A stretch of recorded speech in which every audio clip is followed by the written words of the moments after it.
pinagbibintangan ako kung ano nangyari kay Tyrone! Hindi kita pinagbibintangan! Nagtatanong lang ako! Tatanong ka? Ay naniniwala ka nga sa sinabi ng ate ko eh! O sumisip-sip ka lang dahil kanegosyo mo siya! Sandali! Tama na! Galit lang sa ate sa akin, kaya niya ako pinagbibintangan! Sana totoo yung sinasabi mo. Dahil kung hindi, mananagot ka sa akin. Ay, nanakot ka pa? Matagal na akong takot, Chris! Ha? Kaya kung may ebidensya ka, ilabas mo! Puro ka daldal! Tama na. Siguraduhin mong totoo yung sinasabi mo. Babalikan kita. Hihintayin kita! Saka kung may ebidensya ka, ilabas mo! Sapsat ka na, sapsat! Darius! Ano ba? Ito naniniwala kay ate. Sandali, bakit ba siya masyadong affected kay Tyrone? Naniniwala nga kay ate sa sulsul niya. Eh di sana tayong dalawa na lang pala yung gumawa nun kina Rosel at kay Tyrone.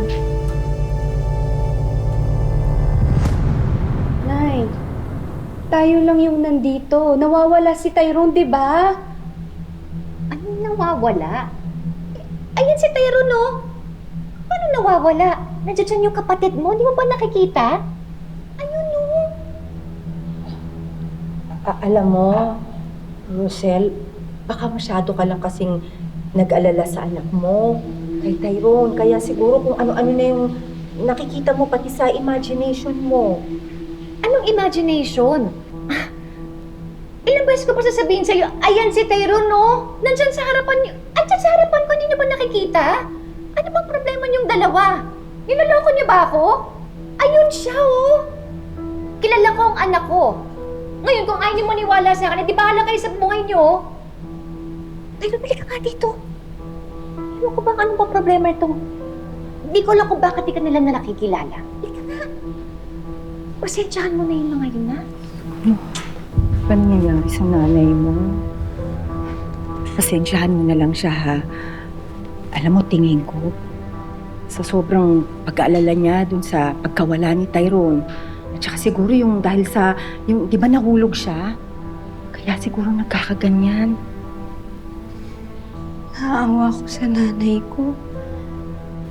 Kumilos siya parang naaning na siya.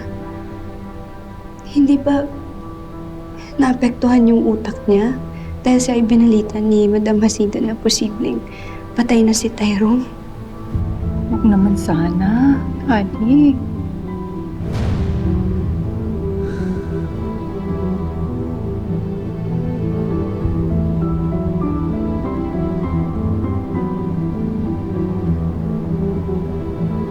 Teka na. Huwag mo silang pansinin, ha? Halika na.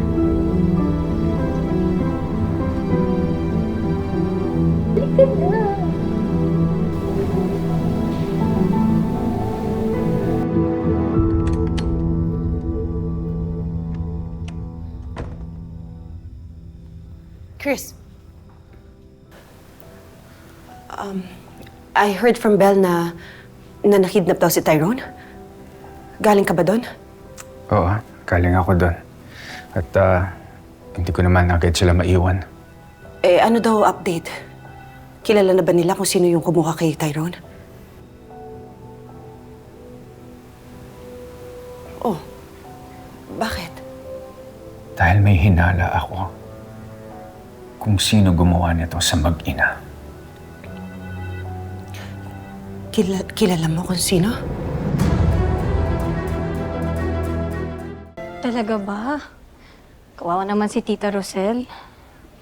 Yun ang kinuwento ni Madam nung bumisita sila kay Rosel sa ospital. Wala ba talagang balita kay Tyrone? Wala eh. Alam mo, Bel, kahit nga kami rito, nag-aalala rin sa kanya. Sama talaga yung mga taong gumawa nun kay Tyrone. Eh kasi mayaman na si Tyrone. Yan talaga. Ano, yung delivery nakalimutan na. Kayo nga pala. Ha, chika ng chika. Sige na, sige. Kanina pa yan, no? Sige na, inumin natin, Diyos. O ikaw, ano, gusto Ha? mo pagsilbihan ka pa ng juice? Kape? Mahiya ka naman. Customer din. Ano, sasagot pa.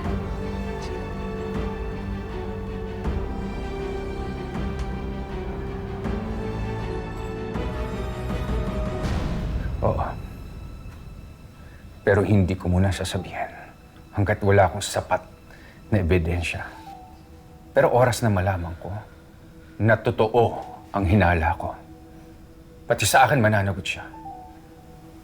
Teka, bakit pati sa'yo mananagot yung gumawa nun?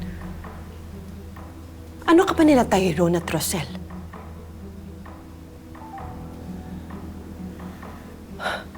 Alam mo ikaw, napapansin ko na sa'yo ha, na masyado kang involved sa mag-inang yun. Via, pagod ako. Oo.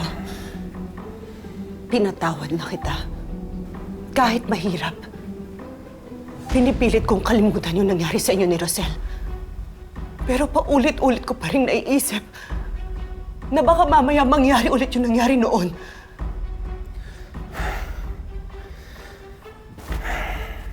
Nakakapagod. Nakakapagod, Via. Ikaw ang paulit-ulit eh. Paulit-ulit kang bumabalik sa dati. Ilang beses ko na sinabi sa'yo, nakaraan na yun. Nakaraan na!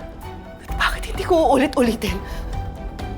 Sawang-sawa na ako sa buhay na to, Chris. I can't help but doubt your every move. Hindi na ako matatahimik kasi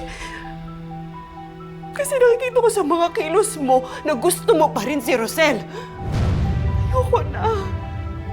Sawa na ako. Ayoko na. Ayoko na. Alam mo, Via, kung anong nakakasawa. Yung pagsiselos mo. Nakakasawa. Ilang beses ko na sinabi sa'yo na ikaw ang pinakasalan ko. Ikaw ang kasama ko ngayon. At hindi siya. Kaya hindi lang ikaw nagsasawa. Pati ako! Sawag-sawa na ako, Via!